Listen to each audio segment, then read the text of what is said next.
Hey all you heroes and champions, crows, pirates, and inquisitors. Welcome to the Dragon Age Lorecast. I'm Shelby. And I'm Austin. And we are so excited to bring you this podcast. Every episode we'll be talking about a different topic in the Dragon Age universe. From the Maker to Lyrium to Aravels, we will cover it all. There will be spoilers. And always remember, swooping is bad.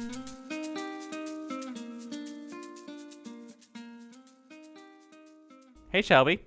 Hey, Austin. How's it going?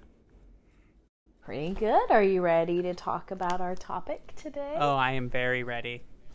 Awesome. So, it's kind of part 2 to our Maker that we're getting in today. 2 weeks ago, we talked about the Maker and the Chant of Light.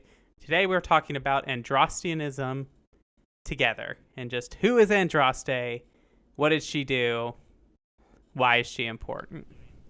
Yeah, so I researched her heritage, who she was when she lived on Earth, and then we'll move into who she is in the religion. So I wanted to start with a quote from the World of Thedas Encyclopedia, Volume 2. It says, "The chantry starts and ends with Andraste, its mother, the bride of our Maker." There is a lot that we don't know about Andraste's life, especially her early life.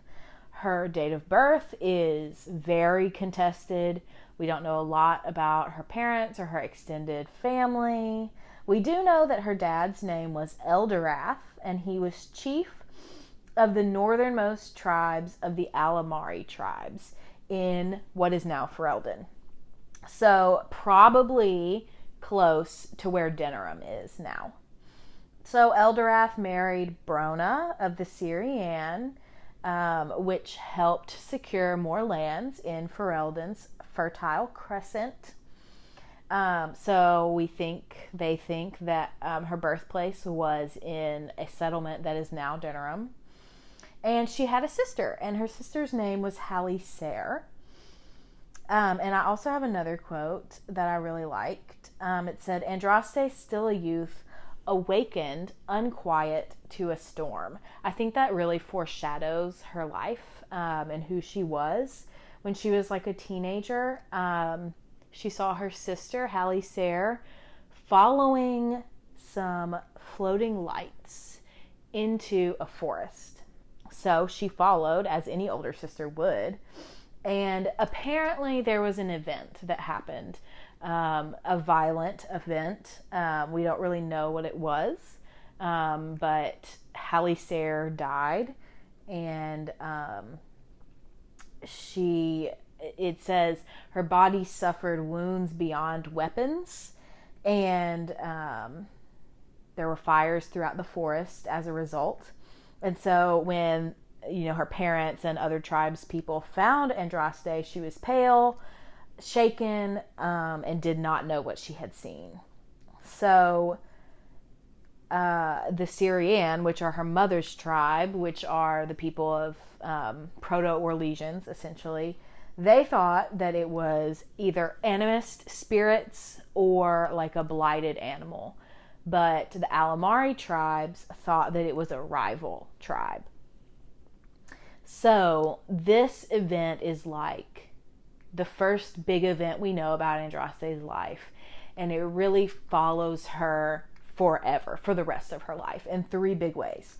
Number 1, the storm that was happening when she followed her sister out left her with a sickness in her lungs, and she wouldn't really recover from this for another decade. Number 2, she, ever since then, heard voices and saw auras that no one else would see. And she would go into a trance, basically, and nobody could bring her out of it. And then third, later in life, she reinterpreted this event and saw Hallie Sayre's death as the fault of the old gods. So this is really happening in her late childhood, teenage years. And she married, after this, she got married to Mafarath, which their marriage definitely created a larger Alamari border. And so their marriage, their alliance, was the largest alliance between Alamari tribes to ever exist at that point. So the first blight lasts from about minus 395 ancient until minus 195 ancient, so about 200 years. It deeply impacts all of Thedas, especially and most significantly the Tevinter Imperium. Because of this, a lot of outposts on the Tevinter border ran short of supplies and guards and military. And so Andraste's father, Eldorath, was murdered when Tevinters started raiding Alamari settlements. At this point, Andraste was also captured and taken into slavery. So Mafarath became the leader of their tribe, and he was steadfast in getting Andraste freed from slavery. So most of the Alamari at this point are loyal to Mafarath, but they love Andraste. They love her. And Mafarath is fine, but they don't love him. But they do support him in negotiating for Andraste's freedom. And he succeeds in this. So while she is enslaved, this is something that really impacts her life, right? So the combination of the lasting impact of the blight, the dramatic fall in worship of the old gods in Tevinter due to the first blight, Andraste's experience in youth with her sister, and her experience in slavery created the perfect context for her search for the Maker. She really claims to have found the Maker's influence in everything, and she told people this. And her visions of the Maker as she grew up, as she became an adult, as she moved into her battles against Tevinter, her vision of the Maker became more clear, more direct, and more complex as time passed. She eventually began to see herself not only as someone who saw a vision of the Maker, but like she saw herself as a conduit for the Maker, and for sharing his truth with all of Thedas. So at this time, the Alamari were continuing to seize borders of Tevinter. The Alamari tribes were supportive of this and really just went along with her religious beliefs. They did not really wholeheartedly support her yet. But soon, Mafarath realized the loyalty that she commanded, right? And he was a masterful tactician. So he was really good at planning military battles, all this kind of stuff. And so he kind of really capitalized, and they made a great team for a while. And so they're pushing the borders of Tevinter. The Magisters and the Archon of the Imperium are not concerned with them at all. They are much more concerned with growing civil unrest in Tevinter. So, I also need to mention that during this time, Andraste meets an elven former slave named Shartan, and they become allies. He becomes her champion, and so his people add to her army of the Alamari tribes. So Andraste and Mafarath go through a few battles. They really move into like the mainland of Tevinter, not just the outskirts. So as they do this, it becomes less of vengeance on Tevinter and more of a holy war for the Maker. So in the end, the Alamari and Andraste and Mafarath, they were victorious, and they won this war, essentially. But the happiness of winning the war was not to last, because they continued to push into Tevinter, and Maferath not only becomes jealous of Andraste's popularity with the people, but he also becomes jealous of her commitment to the Maker, what he could see as another man, essentially. So, simply put, he betrays her to Tevinter. He conspires with Archon Hessarian, and they allowed disguised Tevinter forces to enter Andraste's fortress in what is now Navarra. She was captured, taken to Tevinter, where she was tied up and set to be burned at the stake. As she began to burn, Hessarian kills her instead of letting her burn at the stake and suffer a long and painful death. He ended the spectacle, and this is really seen as his conversion to Andrastianism. Obviously, it will be a while before everything comes out about Maferath's betrayal, and before the cult really starts to spread in popularity. But historians really look back on this moment and see this as Hessarian's conversion. So after she dies, the Alamari end their assault into Tevinter, and Maferath split up the rest of Thedas into different lands that would be ruled by his sons. So Maferath rules in Ferelden along with one of his other sons, and then parts of Orlais and what's now Navarra were also split up between his other two sons.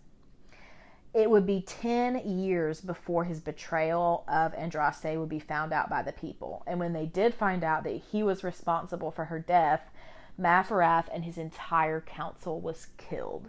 And there's no known burial site for him. So that's the gist of Andraste's story. Yeah, thanks for sharing that. I think a point to get into this is really to kind of talk about the use of a savior story in a religion, because that's what this is.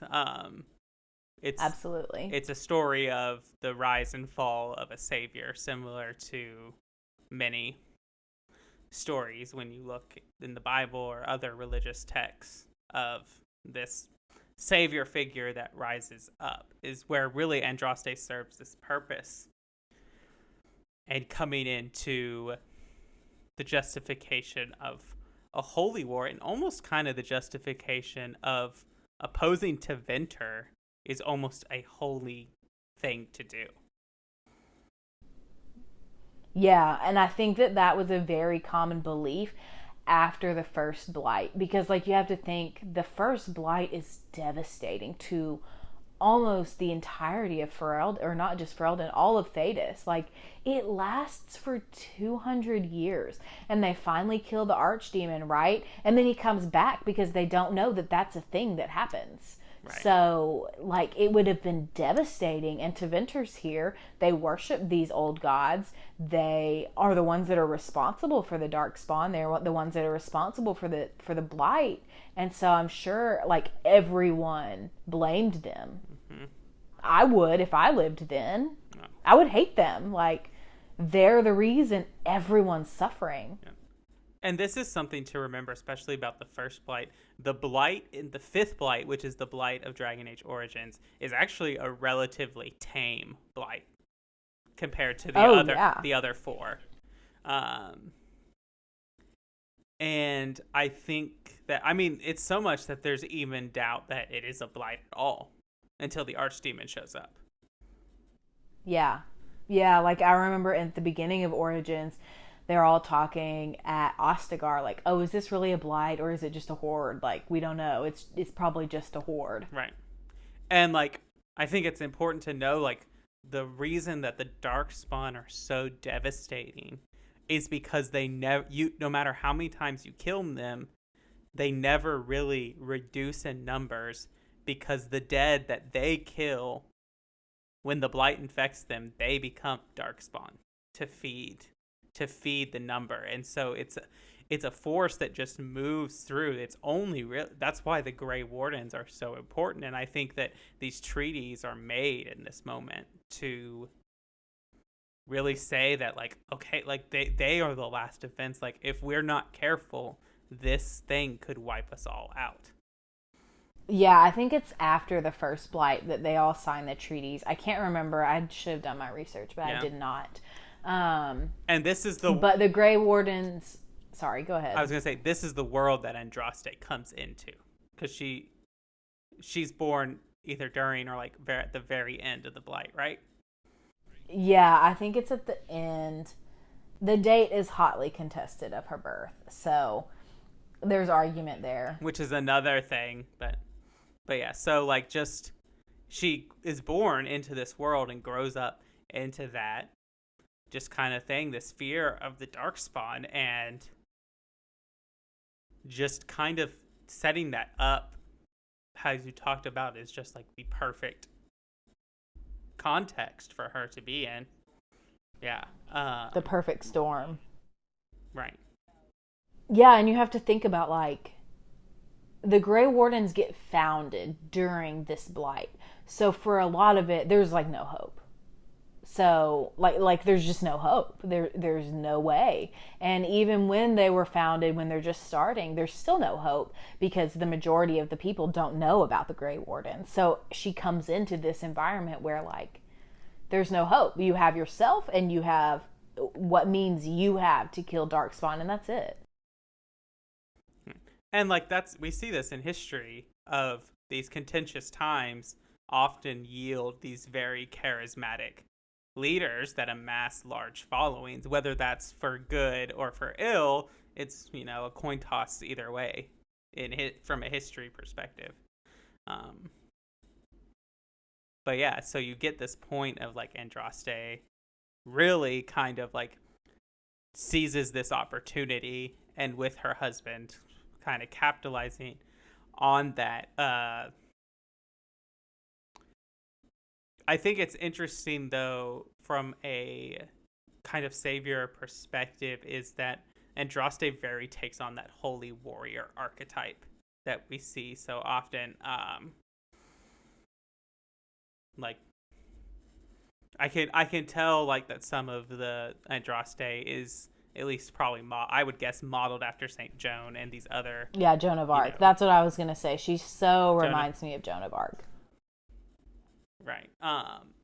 And that's just where that comes in.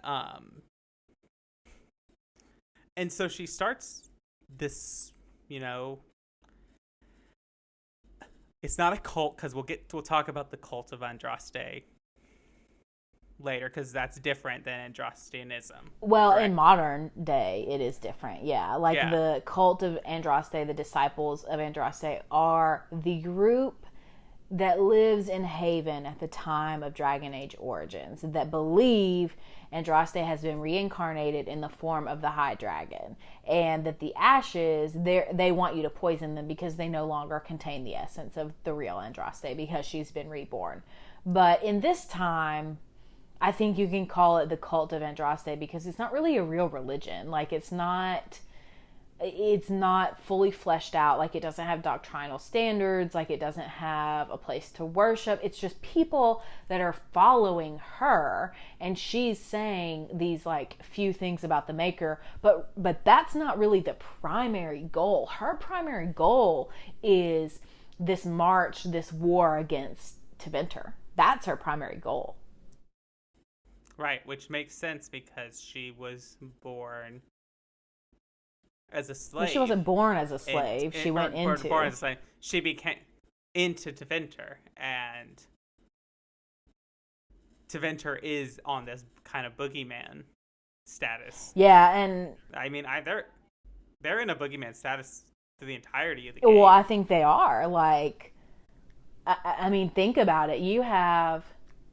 I can think of like one exception to the rule. Like, every nation in Thedas pretty much holds to the line in the chant that they talk about, that's like, magic can be used by man, but should never rule over him, right? Like, they're all on the same page about that. And Teventer is the one exception that interprets that line differently and says, oh, but like, we can rule, it's fine. And the rest of them kind of say, well, you're breaking that. And that's ending up why the chantry splits from the imperial chantry. And that's a whole other episode. So where we're kind of like going, like, I think it'd be interesting to talk about is, like, so many religions that exist in our world, they really don't get formed until after the charismatic kind of leader's death. Absolutely. Andrastianism is no exception to that. So after her death is really when people start, exonerating her and lifting her up to the status of Bride of the Maker, even though, if I remember correctly, it is a term that she uses. I believe so. I don't have a specific quote, but yes, I do think that she uses that phrase, or at least something similar to that phrase. Right. Yeah, so the official religion really isn't formed until Emperor Cordelis Draken the First of Orlais. Until he comes into the picture, he is a very, very faithful follower of Andraste. And so he is the one that has this vision of a religion, essentially. And he was like beloved, okay, by the people for a lot of reasons. Number one, because he was able to really unite Orlais into an empire. That hadn't been done yet, and there's so many things about Orlais that come from him, and he's in the First Age. Like, he starts the First Age. There's so many things that come from him that continue on. Like, he's the one that was obsessed with fashion. That love of fashion in Orlais comes from Emperor Draken. So there's that, number one. Number two, he is really a hero of the Second Blight. He fights Darkspawn. He really starts stamping out worship of the old gods. Like, so he's just a hero of Orlais. And so when he was 17, he has this vision of a unified Orlais worshiping Andraste. And so he always knew that the cult of Andraste could be so much more than just belief, just like scattered belief among a few tribes. He had heard of her when he was a child, and he saw a vision of her where she charged him with redeeming the world in the eyes of the Maker. So that is like what he believes is his calling in life. He believes that his job is to redeem the world in the eyes of the Maker, as Andraste told him to do. So that's what he does for Orlais, in his opinion. That's so interesting. It's giving me big Constantine vibes. I think that's a probably fair comparison, but I think that this guy is probably, like, number one, a better fighter than Constantine, and number two, a lot less cynical than Constantine. Like, I actually, in the reading, I believe that Emperor Draken, like, actually believed in Andraste, and I do not believe that Constantine actually believed in Christianity. I believe that he thought it was politically expedient for him to be a Christian, and so he converted. Probably. So I have a clarifying question in kind of my own reading. Is the Second Blight when they start utilizing mages? Yes. Yeah. And so that happens in the Divine Age. The Second Blight breaks out in 1-4. So basically what happens is Draken destroys a Syrian fortress that was like their place of worship for their like historic gods. And that's where he built the first chantry. And it took him 4 years until he found what he deemed to be the perfect leader for the chantry. And that person was Justinia the First. And we talked about her in our first episode. So her coronation begins the Divine Age. So that's Divine 1-1. And so it's just 4 years later when the second blight breaks out. And like I said earlier, he was a hero of this blight. Like, he drove them out. He was zealous in his effort to defeat the Darkspawn. And he ended up dying before the blight was actually officially over. But because of his heroism in this blight, it prompted the people of the Anderfels and the Grey Wardens to convert to the Chantry. Wow. So kind of like Kaelin, if Kaelin was effective. Yeah, but like more. Like on steroids. Like, Right. I think that King Kaelin is just like hot. That's why people love him. And he has big golden retriever energy. I don't actually think that he was like a good general or like a good fighter. I just think that he's cute and people like him because he's friendly. Except for Logain. So I want to know, like, is there a belief in Andrastianism that Andraste has, for lack of a better word, like we say in Christian circles, we say ascended. Like, has she ascended to divinity herself? I would say so. Like, I know that's not what you're asking. I would say in practice of what the everyday Thedosian believes, yes, she has ascended to godhood status in the eyes of the everyday person who lives in Lothering or Denerim or Montsimard. Like, the everyday person believes that. I don't know what the Chantry's official teaching is. Right. So because like there's the idea that, you know, the Inquisitor, it is said that the Andraste sent them out of the Fade. Yeah. You know, and we learn when we go into the Fade that it's a lot more complicated.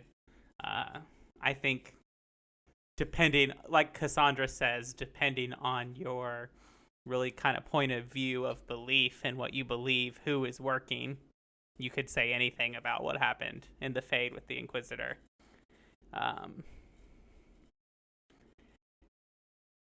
And so I just was curious about her status in that. Well, we know it's not her, though. Right. We do know that it's not her. I mean, I think you can make the interpretation that, like, the divine exists as an arm of Andraste. So, like, right, but the divine Justinia was the fifth was acting like in the will of Andraste or whatever. Like, you can make that kind of argument, but like as far as we know, it wasn't really. Well, I think I remember reading that the spirit that you encounter in the Fade is a spirit of hope. Oh, that's interesting. I don't know about how accurate that is, and I'm sure there is someone smarter than me who could correct me on that. But I know that, and just kind of that, you know, that little kind of cliche, you know, like the opposite of fear is hope, you know. And just thinking about that and just like, is Andraste, like, could it be Andraste's will that is exerting this thing? And, you know, for Andraste, Corypheus would be a be-all, end-all enemy. Like, that's her, in D&D terms, that's her big bad. Yeah, for real. But I think, like, your statement about, it's a cliche that hope is the opposite of fear. It's a cliche, but it's a cliche because it's true.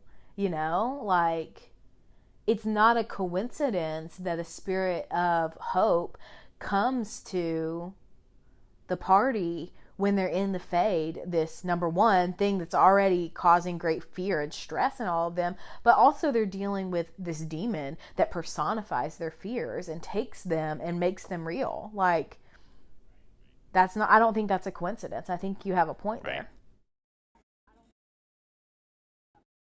Yeah. Again, I could be wrong. It could be something else, but or like but I mean, it's obviously like a spirit that wants to see the end of the fear demon, and that kind of thing. And so, I think there's just another point to be said in that about.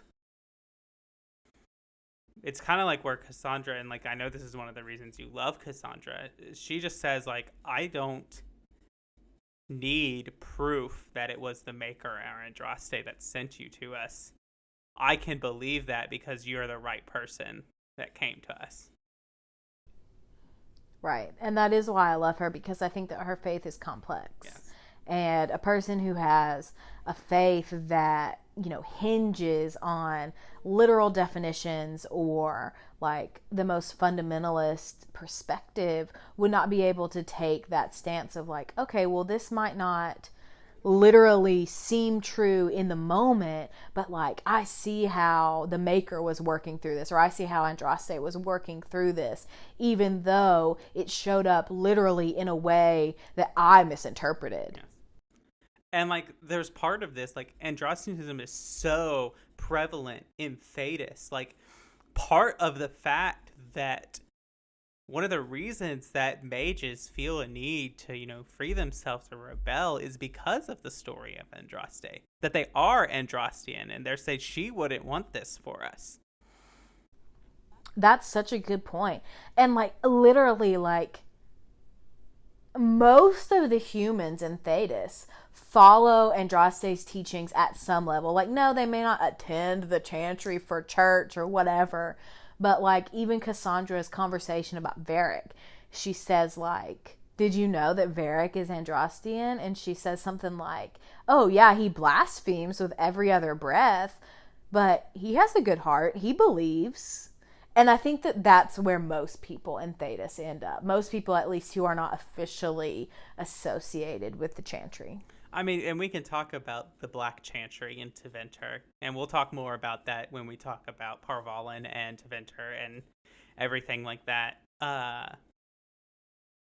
And just, even they, at a point, like, hold Andraste in some like high regard, at least at that point, even though they're like, oh, well, we have a male divine because, screw Orlais, just. But, like, that's really the reason. Yeah. It has nothing. Like, it's so petty. There's nothing to do with theology. Their theology. No, there's no doctrinal reason. No, it's just the fact that screw Orlais. That, literally. It's so funny to me. It's so real. But, yeah, I just think it's so prevalent and it's so mingled that I feel like everyone who like has a different view than the chantry at least has a feel to like say like, well, then who was Andraste? Like even the elves themselves have to come to some realization because she's a part of their history as well. Yeah. And I think one of the biggest just real insults to Andraste's history are the exalted marches on the Dales. Oh, I totally 100% agree with you. I don't think she would be. I think she'd be a little maybe upset about the imprisonment of the mages, but I think she'd understand that, especially having been raised a little bit in the first Blight and understand like the power that magic can corrupt and heal. But she would have stood. She would have been on the opposing side of the exalted marches. I agree, but I think that is so real. Like, there are so many religions out there, and I'll just say it, especially Christianity, where like the church or the religious institution acts in a way that is not in line with the teachings of their God. And I think that's exactly what's happening when the Chantry and Orlais attacks the Dales. Yeah, I just think it's a really good example of how a religion can change so drastically after you've lost this person who founded you, and how you can move so far away from the intention that was originally started with this movement.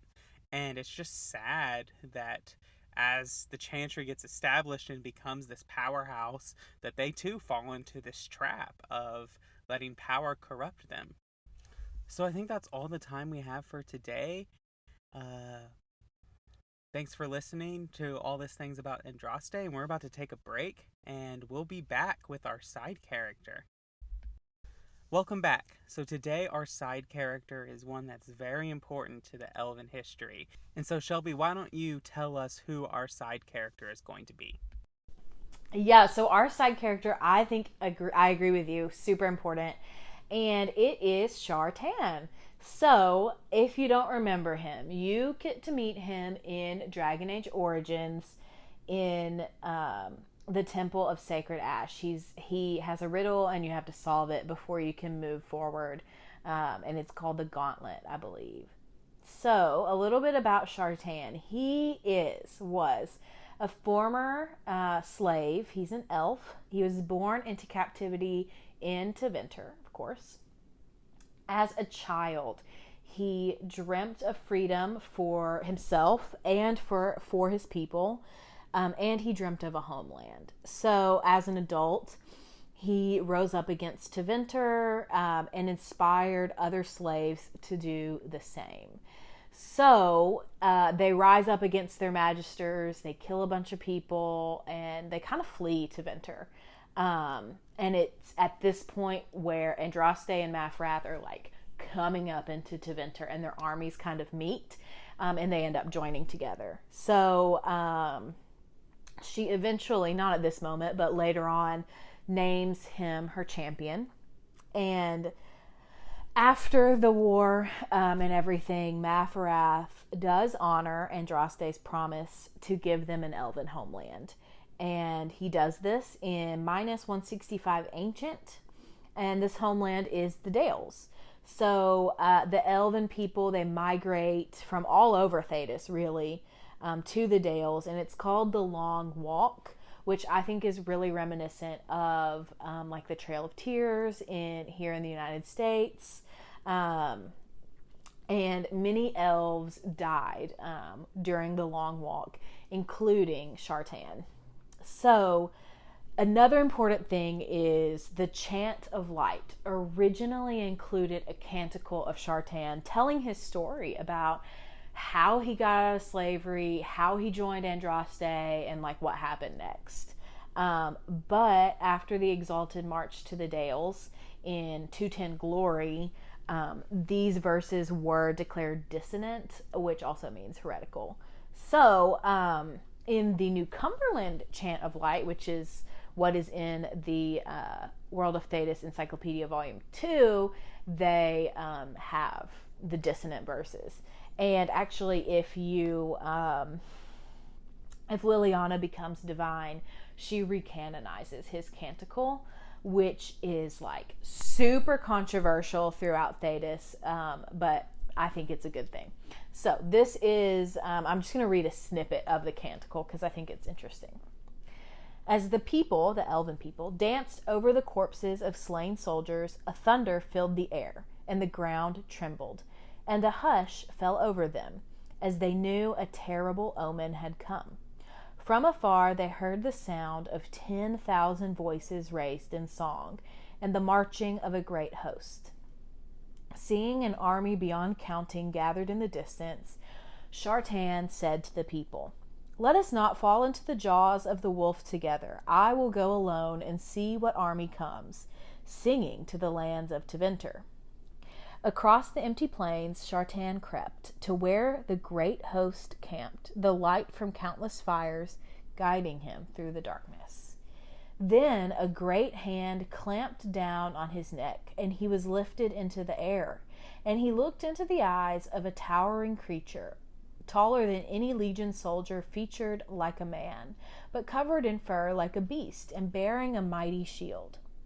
The creature spoke in a stern voice, saying, "Who are you to come upon us alone, wearing the armor of our most hated foe, when I can see you are no man of that legion?" And Shartan answered him, "If you hate the legion, then I am your friend." And the giant laughed and set him back upon his feet, declaring, "Then the Aegis of the Alamari bids you welcome. Follow me to the side of our prophet." The Aegis led him to the center of the great host, and Shartan saw that they counted men and women of all descriptions among them. Many bore the scars of escaped slaves, and some had come west from the coastlands, and they stood as equals beside the wild giant men of the south. There in the heart of them sang a lady radiant, and clad in armor of bright steel. She paused her song to look upon Shartan, and said to him, "All souls who take up the sword against Tevinter are welcome here. Rest and tell us of your battles." And Shartan told her, "I cannot rest while the people wait in darkness and fear." So Andraste sent him with 3 of her attendants to invite the people to come to her side. And the people came, all astonished, to stand among Andraste's followers.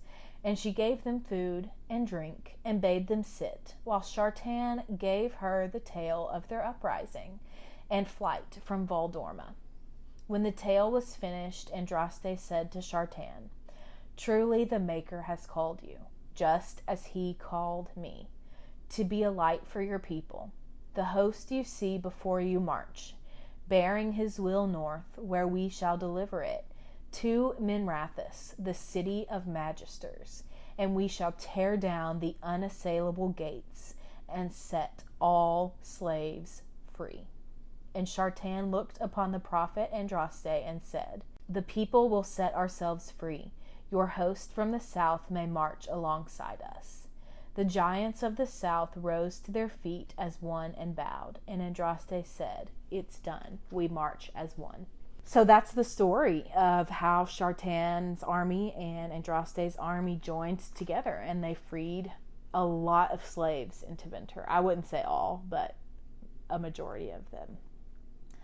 I love that story. I think it's really powerful, and as I was reading it, I was getting really emotional because it made me so angry. And I know it's not real, it's a video game, but it makes me angry to think of the Exalted March against the Dales, because it's so unjust. And even though it's not real, it's a video game, it is so unjust. After all the elves have suffered. Even if they were antagonistic, of course they're going to be antagonistic. I think it's interesting. There's an interesting dialogue that can happen, and I don't think you did. Yeah, because on your Elven Mage, you didn't do the Frostback Basin DLC. I did not. So you wouldn't have had this conversation, but you meet a form of Inquisitor Ameridan. Sorry, spoiler, in there. Which he's, as you know, he's an elf. And if you are an elf and you have the history perks and everything like that, you have to tell him that Orlais betrayed his people. And it's just kind of a sad moment of that, all that information, and just kind of go the history and things like that. And just, I think a lot of ways, and when I talked about this in the episode 0 kind of overview, one of the things that I love about Dragon Age is that the elves are turned on their heads a little bit. Because so often elves in fantasy are super powerful and super OP and just above humanity. And they lord over there, and they're the other, and they're weird, and there is kind of that, but the elves are oppressed groups of people. and it's just kind of flipping the fantasy trope on its head. And so I just think about Shartan is really just kind of like this hero that lives on with these elven people, and yeah, I think he's a good person to highlight. Yeah, I absolutely agree. There are a couple other things you can find of him in the games. So in Dragon Age 2, Hawke finds a book written by Shartan.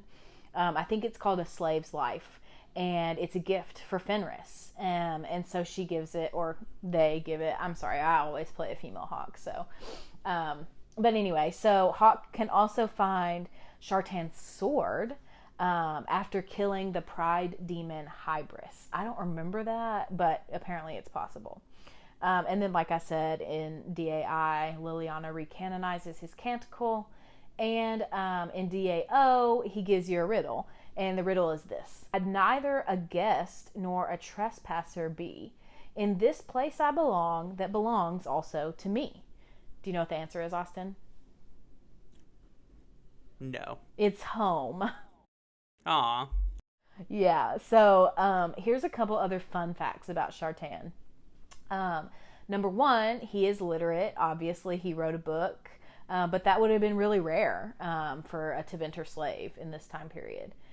And then number two is that a lot of people, then and now, suspected that Andraste and Shartan were lovers. Interesting. And that's all I got. Yeah. Yeah. All right. Well, thank you. Thank you all for tuning in to the Dragon Age Lorecast. We'll see you again next week with our next episode. So, yeah, thanks for tuning in. See y'all. Thanks for listening.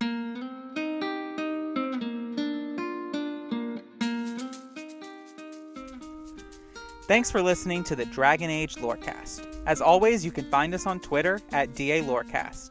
If you have any lore questions, topics to unpack, or side character suggestions, email them to us at dalorecast@gmail.com. The Dragon Age Lorecast is a part of the Robots Radio Rocket Club. You can join the Robots Radio Network Discord by clicking the link in our episode description.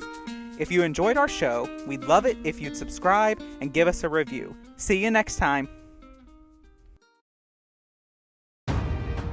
Have you ever wanted to deep dive into the lore and stories behind all your favorite Marvel movies? Then do we have the show for you. I'm Captain Shenko. And I'm Psych88. Join us as we dissect the media megalith that is the MCU. We'll talk about the origin stories, the fights, and everything in between. The MCU Lorecast releases on all major podcasting platforms on Mondays as part of the Robots Radio Rocket Club and can be found on Facebook, Twitter, and Instagram.